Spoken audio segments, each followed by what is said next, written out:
Today I invite you to join me as we explore Kapitel Kuf Mem Beis 142. Tefillah of Dovid Hamelech.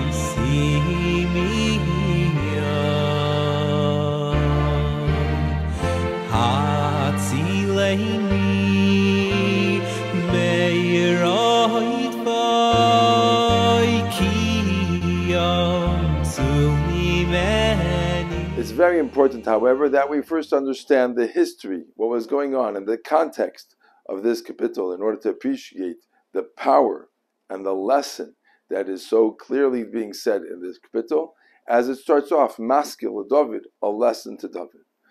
So what was going on? Let's go back to the beginning of Dovid Hamelech's reign, or even before that. When Dovid Hamelech was first introduced to us, he is a simple person. He does come from a prominent family, but he chose to be a shepherd, not to be in the limelight, not to be able to be in the front of the family, but to be a simple shepherd. So he had time to learn, at the time to daven, and to spend his time focusing on his Yiras Shamayim and his spiritual pursuits. And for that, a shepherd was a perfect profession. However, as we know, the story goes on, Dovid Hamelech is chosen to be king.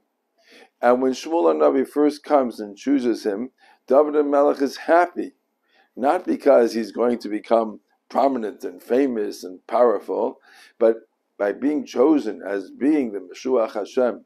He is seeing that Hashem desires his avodah and is happy with him and wants him to be the leader. And more than anything else, the theme of Dovid Hamelech's life is he wants people to be able to see Hashem's greatness through him, through his actions, through his leadership. People should come to see and recognize that Hashem is Echad, Hashem is Emes. And there is nowhere more obvious than in the story that takes place that leads up to this kapitel of Tehillim. Shaul HaMelech already knows that David is destined to be the next king. He is already his son-in-law, he has already defeated Goliath, and he has already made a name for himself. But Shaul, in his time of weakness, is threatened by Dovid Hamelech and is decided to kill him. He is deemed that he is married by Malchus and he is Chayiv Misa. And therefore Dovid Hamelech runs for his life. He has a very small following, a couple hundred men that are following him, and Shaul HaMelech is chasing him. And as time goes on, Dovid Hamelech is becoming exhausted from running. At one point in time, as David and his men are running away from Shaul HaMelech, they enter a cave in order to seek refuge. And as Shaul is following afterwards, he enters that cave himself without his army to take care of some private business. David sees that he has an opportunity. Certainly his men understand that here they have the king, their enemy, the person who's been chasing after them, who's been persecuting them, the person who has made them leave their families and run and hide, is being given to them on a silver platter. And his men encourage Dovid Hamelech to kill him. It's Hashem giving us a gift. Hashem is giving us the salvation. But David says to them, no, I don't seek to become king in this way. I don't seek to become king at all. Only if Hashem makes me king. Shaul is still the king. He is the Meshuach Hashem. Even though he's chasing us, I can't kill them. That's not what Hashem wants. That is not what I'm supposed to be doing at this time. And now Dovid Hamelech even loses the support of his own men as they argue with him that he should kill him. But Dovid Hamelech does not do that. Instead, he goes and he cuts off the corner of his garment, which includes one of the tzitzis from the four corners. And after Shaul leaves the cave and goes back to his army, David exits the cave and calls out to him and shows Shaul that I could have killed you. You were within my grasp, within my ability to kill you. But understand, I have no desire to kill you. You are my father-in-law. You are the king. You are a tzaddik. I have no desire to take anything from you. And momentarily, Shaul is appeased, and David and his men are allowed to leave. But here we have a clear example where we see Dovid Hamelech's integrity, where his desire is only to do the Ratzon Hashem, and he has no desire for political power or authority. he had the opportunity to kill him, and he was even permitted to kill him. Even halachically would have been permitted to kill him, because Shaul would have the halacha of a roidif, someone who's chasing after him, and Dovid Hamelech was only saving his own life. But Dovid Hamelech is sincere. He is dedicated to following Hashem and doing the Ratzon Hashem. And he says, I won't kill somebody, even if they're chasing me, even if what they're doing is wrong, and even if my life is threatened, because I follow Hashem. I do what Hashem wants, despite all of the power and all of the pressures that surrounded him. And therefore, in this kapitel, we will see that Dovid Hamelech cries out to Hashem. And he is feeling oppressed, and he is feeling depressed, and he is feeling completely overwhelmed. But he says, Hashem, I'm trying to follow your ways. Help me. Not only help me be successful, not only help me by saving me from all of the current tragedies and challenges, but help me so that I can continue to serve you. And more than anything else, Dovid Hamelech concludes, let my salvation be clear that it came at your hands, and let my kingship that will come as a result of this be a crown to you, Hashem. Not to me, not for my greatness, but for you, Hashem. And that is Dovid Hamelech's primary passion and desire for his life, is that through his actions, Hashem should be recognized and accepted as King of the world.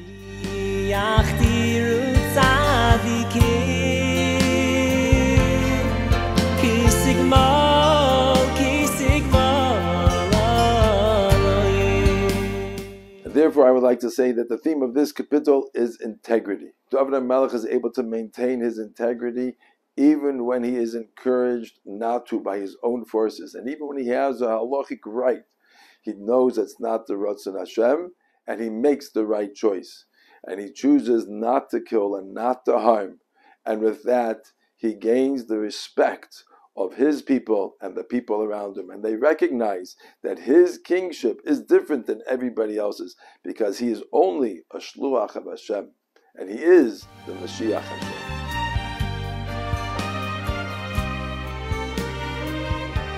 But now let's go through the words. Maskil David, a lesson from David.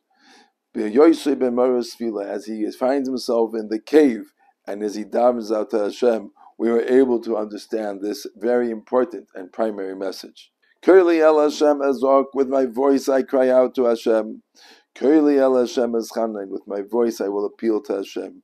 These two things, ezok and eschanan, will be clarified later on in Pasuk Vav. But for now, we continue to the next pasuk, and Dovid Hamelech continues to say, "Eshbech lefonav sichi," I will pour out my speech to him. Tzarasi lefonav agid, my pain and my afflictions, my troubles, I will say over to him. And he continues with explaining what are his troubles and what are his afflictions.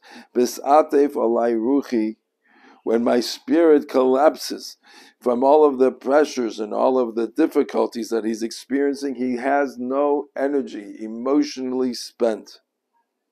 You know, Hashem, you know my path.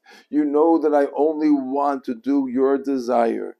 I have no desire to be king. I have no desire to take power, to be in control. You know the way I am following. However, as I follow this path, there are hidden traps wherever I go, whether they be from Shaul and his followers, or even from my own followers now, that are encouraging me to do the wrong thing. Habit yamin urei, as I look to the right and all over. Ve'ein makir, there is no one who is going to speak out on my behalf, because I'm fighting the Meshuach Hashem, I'm fighting a tzaddik. My enemy is the king of Klal Yisrael. So who is going to stand up for me?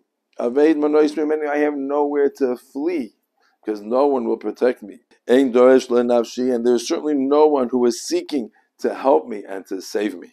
So and now we go back to that second pasuk where we said there was two things, ezok and eschanon. So now za'akti elech Hashem, I cry out to you, Hashem, and I plead my case, which is the eschanan, which is the following two parts. Amarti ato machsi, I said that you are the one who I have trusted, the one who has protected me till now. And there have been many miracles, including Goliath and the war with the Plishtim. And just as you have protected me in the past, I ask that you continue to protect me. Chelki be'eretz hachayim, you are also all I have in the land of the living. And here the Malbim explains that just like I am alive, the fact that I am still alive today is a second testimony to me that you will protect me, as you have done in the past, and I am still standing here today. And therefore, David HaMelech concludes, Hakshiva el vinosi, listen to my cry, Kita loisi me'oid, because I have lost everything I have. I am emotionally exhausted. I have nothing left. Hatzileinu me'radvai, protect me from those who chase after me. Ki amtsu mimeni, because they are more powerful than me. So here David HaMelech is explaining that he is at a tremendously low point, both emotionally and also physically. There's a physical fear of the people being able to kill him. David HaMelech now explains a third component. Save me from this prison, this spiritual prison. As I'm running from my enemies, I don't have time to daven or to learn or to do the mitzvahs properly. I'm just worried about staying alive. That is plaguing David HaMelech's emotional equilibrium. And it says, save me, so that I could thank you in your name, and I could be able to learn, and I could be able to daven, and I could be able to praise you for saving me from this and in all things that are going on in the world. Now we have the climax of this whole kapitel. If we follow this simple explanation, which is not the most grammatically accurate, David HaMelech is saying, Ki sigmol alai, when you save me, let that be a source. Through my actions and your salvation, yachtiru tzadikim, the righteous people, the people of the world, will praise you and will crown you as the king of the world. But if we want to go with the more grammatically correct, biyachtiru, let me be crowned, let me become the king, as you have so prophesied and have told me that I will be, but not for my honor, but it will be for your honor, that through my kingdom people will recognize that Hashem is the Melech HaOlam. Ki sigmol alai, when you will save me and when you will do these actions. So we see in this kapitel that David HaMelech is asking for his own success and his own kingdom, but it's only for Hashem's sake. And this is most evident, is that he could have saved himself by killing Shaul, and he would have been right to do so. But that's not the Ratzon Hashem. He only wanted to do the Ratzon Hashem and to be king in order to fulfill the Ratzon Hashem, and it would bring about a greater glory and Kiddush Hashem. In order to explain this kapitel, I do not believe we need to bring a story from prior generations or look elsewhere, rather what is going on right now. In this war, as we are fighting Hamas, there are many people, not only within Klal Yisrael, but even outside of Klal Yisrael, that look and they're able to say, what a great nation this is. They see the chesed that's going on, and how there's a tremendous achdus for people who are fighting amongst ourselves before, and we've come together, whether it is different political factions or whether it's different social factions. We have all come together, and that's created a tremendous Kiddush Hashem, that we have that achdus. There are also many people that point out to our morals and our priorities, that we value life, and we do not attack civilians, and we try and protect our own people. But there is a third element I would like to bring out, and that is the integrity of Bnei Israel is becoming more and more apparent. And it is even being recognized by some Arabs and some Muslims. How some of them are coming out and talking about how prior to the war they received education and they received employment, things that they would not have even received in their own country had they stayed in Gaza. And they recognize the inconsistency and even hypocrisy of what is being said about the Israelis today. And furthermore, the Israeli army today in the war strives not to harm civilians. Certainly that was not reciprocated by Hamas. But they put their own soldiers at risk to avoid hurting civilians to whatever degree possible. And again, we're able to see the integrity of Bnei Yisrael, similar to the integrity of David HaMelech that's being accentuated in this kapitel Tehillim.